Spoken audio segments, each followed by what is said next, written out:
अस्सलाम वालेकुम दोस्तों, आज की वीडियो में तिल की फसल से अच्छी पैदावार लेने के लिए एक ऐसा गुर आपको बताने जा रहा हूं जिसको अक्सर किसान नज़रअंदाज करते हैं और फिर कहते हैं कि हमारी अच्छी पैदावार नहीं आई। मैं हूं डॉक्टर जमील शफी और आप देख रहे हैं प्लांट क्लिनिक्स का यूट्यूब चैनल।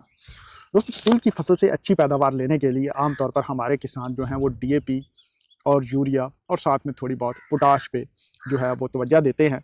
लेकिन एक और ऐसी चीज़ है जो कि बहुत ज़्यादा ज़रूरी है तिल की फसल से अच्छी पैदावार लेने के लिए, और ऐसे किसान जो अच्छी पैदावार लेते हैं वो उस खुराकी अज्जा पे, उस गज़ाई अज्जा पे भी खुसूसी तवज्जो देते हैं जितनी वो नाइट्रोजन, फास्फोरस और पोटाश पे देते हैं।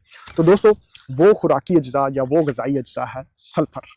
सल्फ़र तिल की फसल के लिए, तिल की फसल से अच्छी पैदावार लेने के लिए उतना ही ज़रूरी है, बल्कि उससे भी ज़्यादा ज़रूरी है जितनी नाइट्रोजन, फास्फोरस और पोटाश ज़रूरी है। क्योंकि सल्फ़र इमाइनो एसिड्स, प्रोटीन्स और एंजाइम्स बनाने के साथ साथ तेल बनाने के लिए बहुत ज़्यादा ज़रूरी है।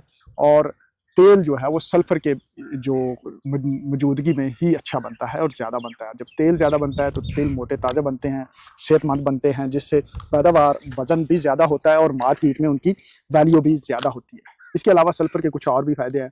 ये जो दूसरे खुराकी अज्जा हैं उनकी जो ज़मीन से पौधे में मुंतकिली है उसको भी बेहतर करता है, ज़मीन की सेहत को, ज़मीन की पीएच को बेहतर करता है, जिससे दूसरे जो खुराकी अज्जा हैं ख़ासतौर पर नाइट्रोजन और फास्फोरस, उसकी अवेलेबिलिटी भी बेहतर हो जाती है। तो दोस्तों, अब हम बात करते हैं कि कितनी मिकदार में हमें अपने तिलों में जो है वो सल्फ़र का इस्तेमाल करना चाहिए। तो दोस्तों, सल्फ़र कम से कम अपने तिलों में 8 किलो ज़रूर लगाएं।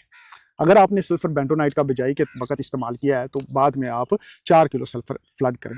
लेकिन अगर आपने सल्फ़र बेंटोनाइट का बिजाई के वक्त इस्तेमाल नहीं किया तो फिर आप 8 किलो सल्फ़र अपने तिलों में दूसरे खुराकी अज्जा के साथ साथ ज़रूर लगाएं। 4 किलो जब आप पहला पानी लगा रहे हों तो उस वक्त सल्फ़र लगाएं और फ्लड करें। और 4 किलो जब आप की फसल फूल आवरी पे आए, फूल बनना शुरू हो, साथ में फलियाँ बनना शुरू हों, तो उस वक्त पोटाश के साथ सल्फ़र मिला के लगाएं।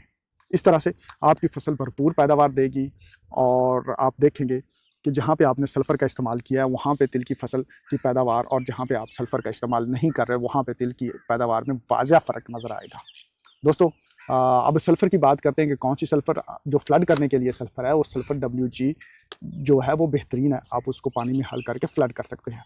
और सल्फ़र की जो अब मंगवाना कहाँ से है, चूँकि मैं 8 किलो रिकमेंड कर रहा हूँ तो हो सकता है कि आपको लोकल मार्केट में महंगा मिल रहा हो, तो मैं एक नंबर शेयर कर रहा हूँ जहाँ से आप बेहतरीन क्वालिटी का इंपोर्टेड सल्फ़र जो है वो मंगवा सकते हैं। दोस्तों, दुआ में याद रखिएगा। अगर आपका कोई एक्सपीरियंस हो, आपका कोई तजर्बा हो, तो नीचे कमेंट्स में ज़रूर शेयर कीजिएगा, क्योंकि इससे हम सीखते हैं और एक दूसरे से सीख हम बेहतर से बेहतरीन पैदावार की तरफ जाते हैं। तो हमें याद रखिएगा। मिलते हैं अगली वीडियो में, तब तक अल्लाह हाफ़िज़।